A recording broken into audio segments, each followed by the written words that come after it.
So, I popped into High House Insurance to see if they could quote for my house insurance rather than using the internet. High House got a great deal. So, to celebrate, I bought a posh hairdo. It made me look beautiful, gorgeous enough to become a highly paid model. I then won Celebrity Big Brother. I had an affair with an MP. Now I'm promoting a doll of me that says, "Cool, blimey, you're well fit." Happy things happen when you talk face-to-face with High House Insurance. See if we can beat your home insurance quote from the internet. Find us on the High Street, Selsey, or call 606 552. Hi, my name's Keith Barnes and this is Selsey Internet Radio. In this week's podcast, Hugh Graham will be talking to Clive Cockayne about Selsey Lifeboat Week and about the new Selsey Lifeboat. He'll also, in his endless search for food and drink, be talking to Lynn about her wonderful summer pudding. And he'll also be visiting Penny Lane, where he talks to Mike Nichols about Selsey Information Exchange. And without further ado, we go across to Hugh now, where he's talking to Clive Cockayne. Hugh Graham for Selsey Internet Radio, and I'm in the offices of Gilbert and Cleveland, where I'm talking to one of the partners, Clive Cockayne, who also doubles up as a LOM. Clive, what's a LOM? A LOM is a lifeboat operations manager, Hugh. Because you used to be secretary, didn't you? Yes, we used to be perfectly normal titled honorary secretaries and honorary treasurers, and we're now LOMs, DOMs, ROMs. And as I said to you previously, instead of a director of the institution, we now have a chief executive officer.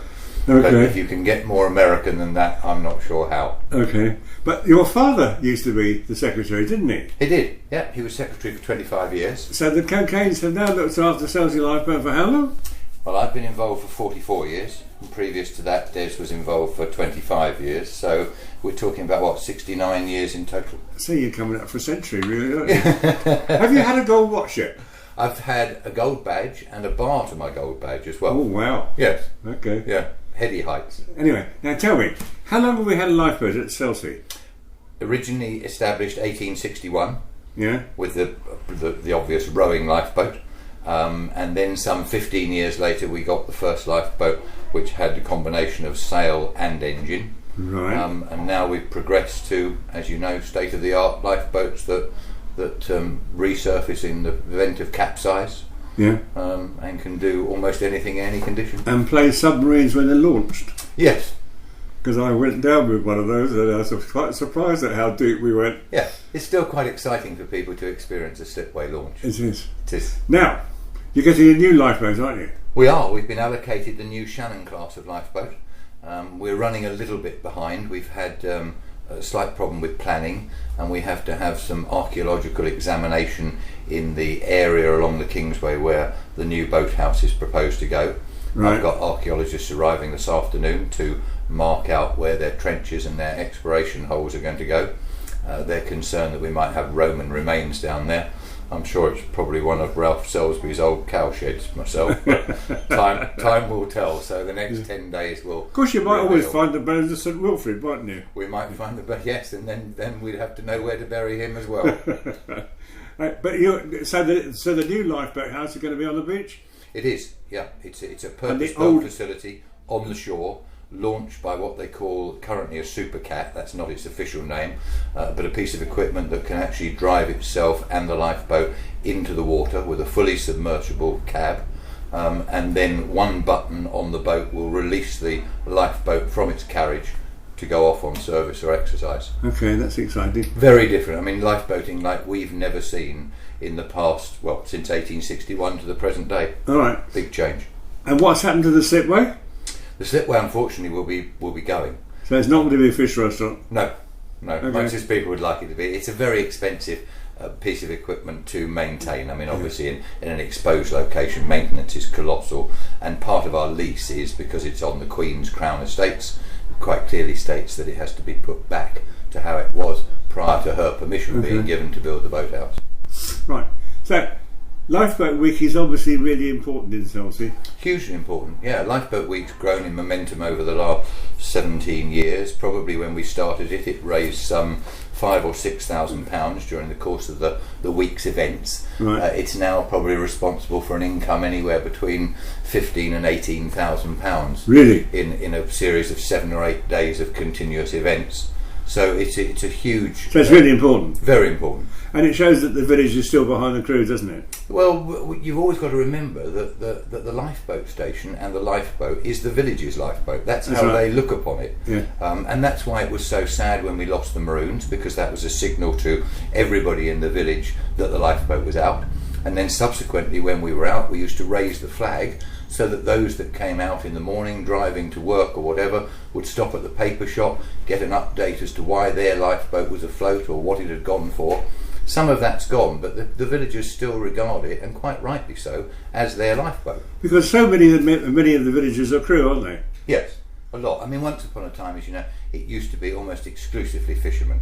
Yeah. Now the crew's made up of butchers, bakers, candlestick makers, electricians. And loms. And loms, yes. Although we don't actually go afloat. Estate agents, yeah. No, I'm talking about the key people that actually crew the boat, and that's a complete eclectic mix of all sorts of people. But you've only got 2 full-time crew, haven't you? Only 2 full-time men employed by the So RLI, that's a coxswain. full-time coxswain and a full-time mechanic. Okay. Now, how does Lifeboat Week start this year? This year it starts on Saturday the 26th with a beach fishing competition, which Right. we trialled last year. Was very successful, the format of it. Unfortunately didn't enjoy great weather, so this year I think we're going to be much luckier. Right. And it had some 30 plus entries last year. The weigh-in was really quite excited, which was held at East Beach Car Park, and that commences, as I say, Saturday the 26th at 10 a.m. from East Beach. Okay, fine. And then on Sunday, that's Sunday the 27th, Yep. you've got the service on the Lifeboat Green. Yes. And that's when the whole village turns out. Regarded by many, irrelevant of your denomination or whatever, as being a really nice village get-together.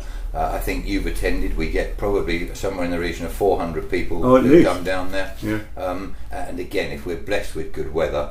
And you normally it have can't the be 4 nicer. priests, don't you, turning up? Yes, I think this year we only have a couple of. Well, we priests. have, my own church hasn't got one at the moment.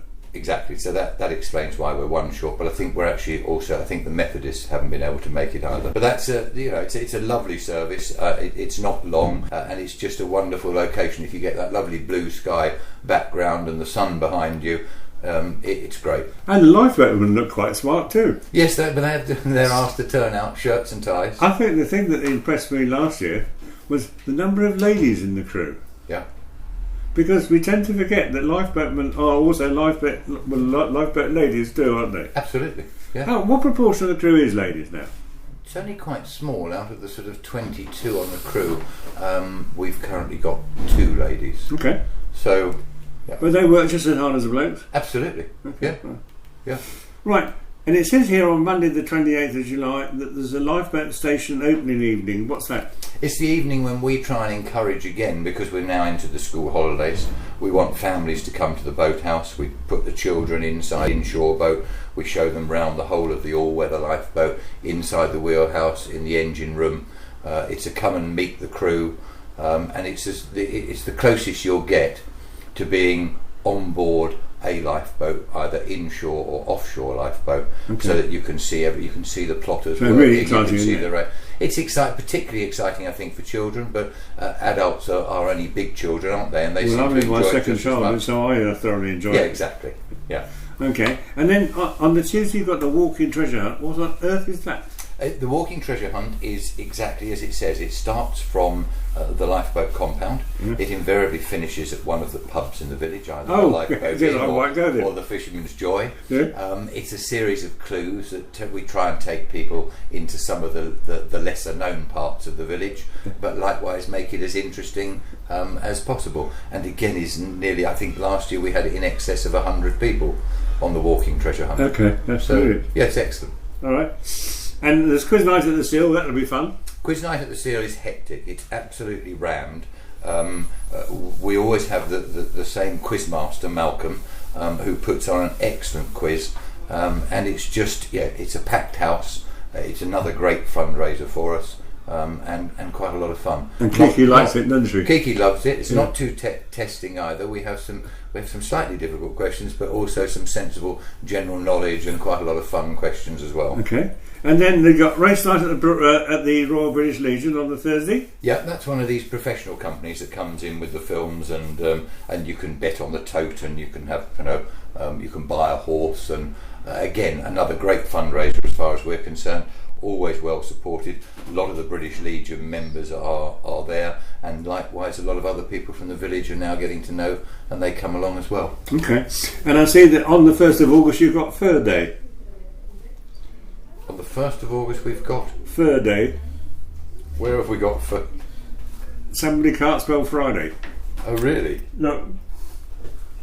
Oh, we've got Fur Day there. Sorry, I was looking at this part here. We've got Friday. That's So on what we've got Fur Day you've got the dog show, the tug of war, the fireworks. Yeah, again. Very apt. Third day, dog. Yes, isn't it, Jeff? Yeah, very apt. But that again, dependent upon weather, that can be a lovely evening. You know, the bar's open on the Lifeboat Green. All the teams come out from the pubs and the clubs and Bun Leisure, and a couple of the steel companies. They put in teams for the tug of war. The fair's on, and then Peter from Selsey does us a most magnificent firework display. Again, completely out of the ordinary. How many places do you go to and see a firework display? Yes, you'll see them on the end of piers. You don't very often see them on the end of Lifeboat Station. No, you don't, do you? And again, if you've got high tide And it's at the spectacular, time, isn't it? it is spectacular. You get the reflection off the water. It's a wonderful. It creates an atmosphere all of its own, but very special. Okay, and then on Saturday, I know that our church, East Beach Evangelical Church, is charging £5 for a green tea. Yeah, very And kindly. I think you want to come down and have a go at that, because that's going. I've seen what the green tea is going to be like. It's well worth the money. I think I shall be there. All right, and then you've got Flag Day and the car treasure hunt and the family fun afternoon. Yeah, the car treasure hunt is something that we do always on the Saturday. It starts any time, as it says, between 4 and 5. Again, finishes at one of the local hostelries where your paper is marked while you have a couple of beers. Great deal of fun. Last year we had somewhere between 30 and 40 cars taking part in it. Yeah. Yes. So we try not to make ourselves too unpopular in the Witterings or the Itcheners or Burdham or wherever we might be. You don't really care, do you? No, but we get by, and it's again, it's great fun. Yeah, all right. Great fun. And then we come to the big day, the Sunday, the launch day. Yeah. Now that's a fun fair down on the green. It's a fun fair down on the green. It's a bit of a smile and a laugh really from first thing. The raft race normally kicks us off at around 1 o'clock, 1:30, something like that. Right. Huge rivalry again within the village between the fire service, the lifeboat service, but incredibly well supported by the likes of all of the local companies. Ocean Air again. And good fun, isn't it? Great fun, great fun. You get some that make it to the finish, some that sink halfway through it. Some that aren't particularly proficient, but the whole point of it is that we all have a laugh and a joke, and it's a great bit of fun. So it always kicks things off. Reminds me of the Selsey International Birdman Rally fast. Yes, and that always used to be It was fun. good fun, wasn't Yes. it? Yeah, okay. And then again on the day, the Lifeboat Green is full of all sorts of stalls. There's stalls with bric-a-brac. There's people selling bits and pieces. There's other charities there. There's anything and everything really, quite an eclectic mix of people on the green. The fun fair operates. At 2:30 we have a Nats air display this year. That's using 2 of the jet aircraft, the same as they use in the Red Arrows. Right. And that should be fairly spectacular. Good. So looking forward to that. The sail pass of the boats, we do the usual demonstrations with the lifeboat and the rescue helicopter from Leon Solent. Right. And just generally try And so what day or what time will the launch actually take place? The launch will actually take place, as I say, raft race about 1:30. I think the air display at 2:30. The inshore boat launches at around just before 3 o'clock, and the voluntary worker, the all-weather lifeboat, at around 3 o'clock. Okay. Yeah. Because that's always good fun too, isn't it? Yeah, but again, people on the beach like to see that, and it's lovely. And the to watch. forecast is brilliant, isn't it? Yeah, it's absolutely super. I mean, you've seen it before. And are you still going to Something in the region of- have the people going up and down the beach with buckets? Yes, we always have the beach collection. So as well. you're going to do quite well that day too, I aren't hope you? so. I hope so. Yeah. Have we forgotten anything? I think the only thing we've overlooked is all day on launch day we have the classic cars exhibition, which is in the East Beach car park. Okay. I've mentioned the fun fair and obviously the raffle, but the classic cars is very worthwhile a visit. They always have a huge selection and very varied selection of classic cars. That's worth looking at. Okay. Clive, I'll see you on the green. And thank you. It's been a pleasure. Enjoy the week. I look forward to it. I'll probably see you before then for the cream tea. Okay, Clive. Thank you. Hugh, you're an educated man. Now, before you dash off in search of food and drink, could you just answer me this? If Polish people are called Poles, should my friends from Holland be called Holes? Just a thought. And of course, Hugh can sniff out food and drink anywhere. So we're going across now to visit Lynn, who's going to give him her recipe for a rather wonderful summer pudding.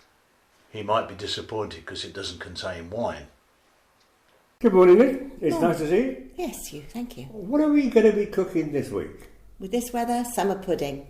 Oh, brilliant. You know the old fashioned summer pudding? I know it's a bit retro, but people like it, don't they?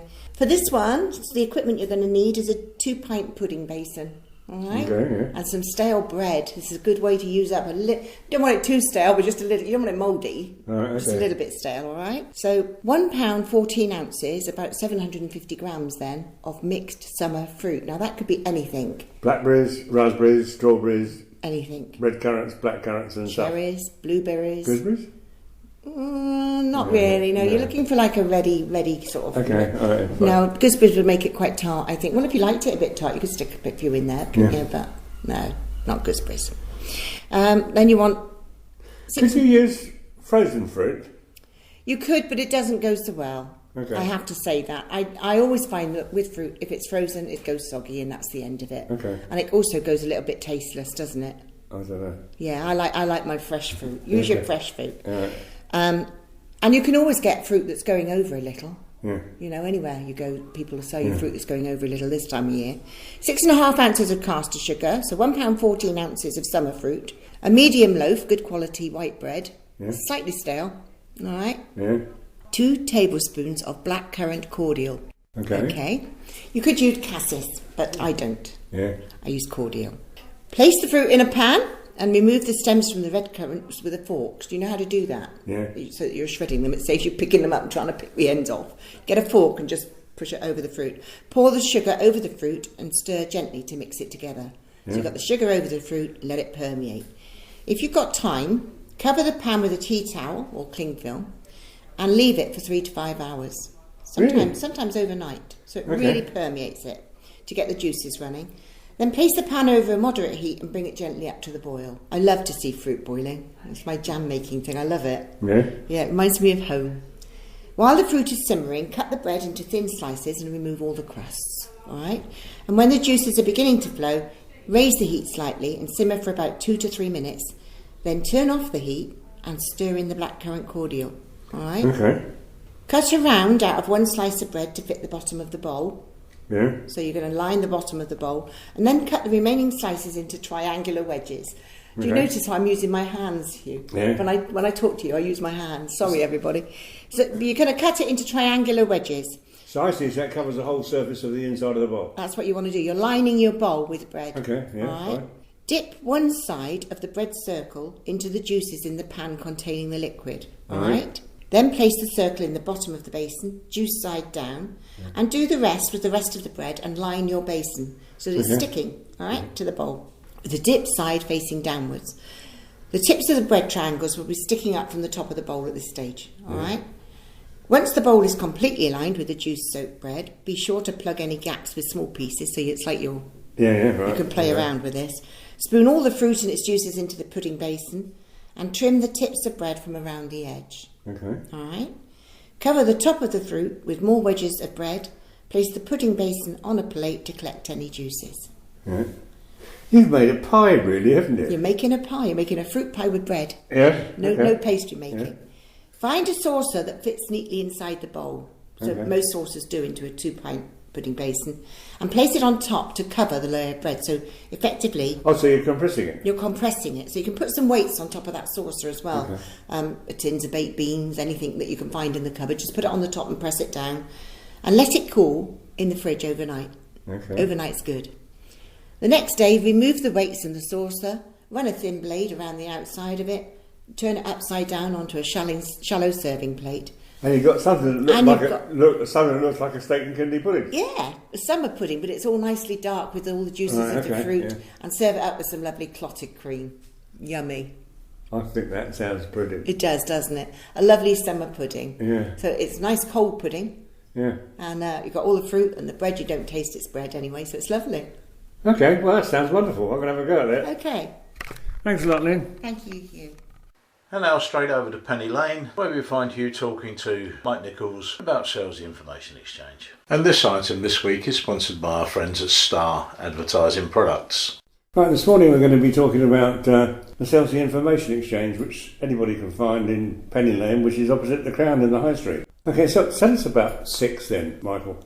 Good morning, Hugh. Well, about 15 months ago, Youth Dream, the charity, rented a little office come shop near the cafe in Penny Lane. In order to do a number of things, it serves as an office for our youth worker, Kylie Scott, who's done a super job in her first year in partnership with Snack Shack and the Academy School and Selsey Works. But it also serves as a daily opportunity for visitors to Selsey, for instance, to come and pick up leaflets, maps, other bits of information about the community.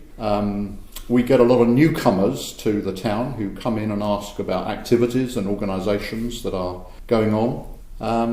And quite a lot of local organisations take the opportunity either to use us as a dropping off point for their literature, or they advertise. We put it in the windows and on our website. Okay, so when are the opening hours? It's normally open. I've been in there once or twice and haven't been found anybody in there. So who mans it apart from you? There are about 9 volunteers altogether who give various bits of time, some weekly and some on a more occasional basis. We try and open between 9:30 and 12:30 each day. Occasionally, if I nip out for a coffee, it's closed for a few minutes. Right. So you go to Grumpy's, do you? Well, or across to the shop, opposite. But no, I think actually most people these days use the outside facilities to pick up free literature, or maps. We're giving out booklets about Sir Patrick Moore at the moment, things of that kind. But people who do come in, they will sometimes come to sign up an event in the community diary, which has been an attempt to try and help in our community for things not to clash. And I think in the first 7 months of this year, that's been achieved quite well. It's also, for instance, just recently, the art stream, who are organising an art exhibition at the beginning of August, have used it as a point where people could drop in their entries.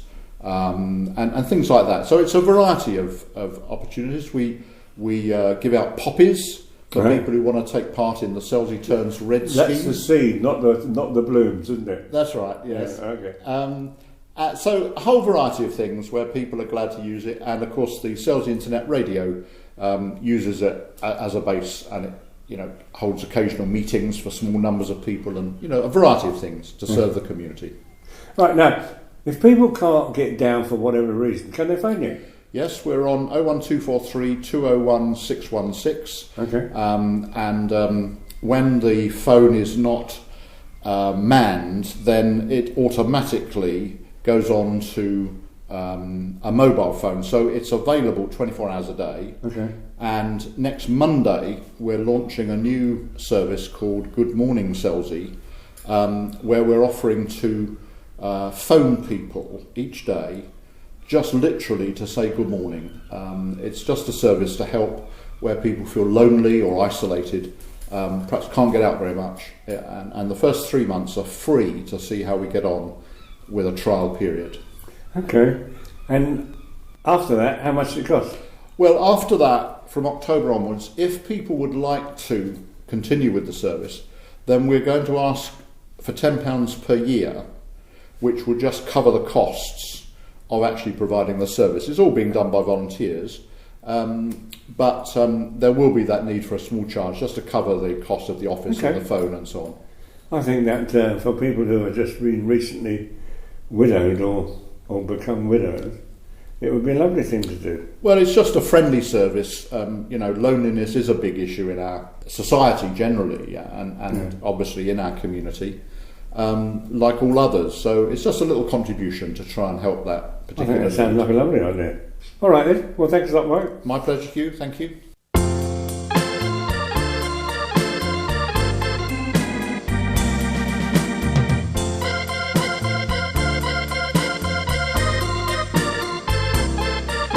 That's life. That's life. That's what all the people say. You're riding high in April and shot down in May. But I know I'm gonna change that tune when I'm back on top in June. I said that's life. That's life. And as funny as it may seem, some people get their kicks stomping on a dream. But I don't let it get me down, 'cause this final world keeps spinning around. I've been a puppet, a pauper, a pirate, a poet, a pawn and a king. I've been up and down and over and out, and I know one thing: each time I find myself flat on my face, I pick myself up and get back in the race. That's life. That's life. I tell you, I can't deny it. I thought of quitting, baby, but my heart just ain't gonna buy it. But if I didn't think it was worth a single try, I'll jump right on a big bird and then I'd fly. I've been a puppet, a pauper, a pirate, a poet, a pawn and a king. I've been up and down and over and out, and I know one thing: each time I find myself flat on my face, I pick myself up and get back in the race. That's life. That's life. And I can't deny it. Many times I thought of cutting out, baby, but my heart just ain't gonna buy it. But if there's nothing shaking come this here July, I'm gonna roll myself up in a big bowl and die.